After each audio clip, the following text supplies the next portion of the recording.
আরে 93% ডিসকাউন্ট, জলদি যাই, তন্ময়ের টাকা দিয়ে এটা নিয়ে নিতে হবে। আরে কালো, এত দূরে দৌড়াচ্ছিস কেন? আরে তন্ময় ভাই, এই দেখো আমার তো 90 টাকার এয়ারড্রপ পাইছে। তো কি হয়েছে ভাই, এটা নিয়ে দাও না। দাঁড়া আমি কাস্টম খেলতেছি, নয়তো তোর পিছন নাল করে দিব মেরে।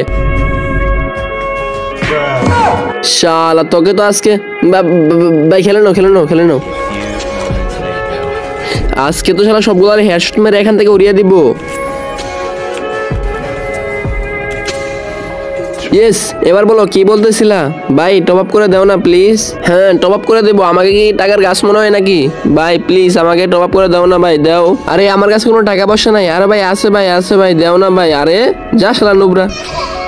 দাঁড়াও আমি তোমার মজা দেখাচ্ছি এখন। বন্ধুরা তোমরা যদি এই ছবিটিকে সুন্দর মনে করো তাহলে ভিডিওতে একটি লাইক করে চ্যানেলটিকে সাবস্ক্রাইব করে দাও। আর তুমি কোন ক্লাসে পড়ো সেটি কমেন্টে লিখে যাও। হ্যালো কাকা, তন্ময় শুধু ভিপিএন লাগিয়ে ক্রোমে ঢুকতেছে।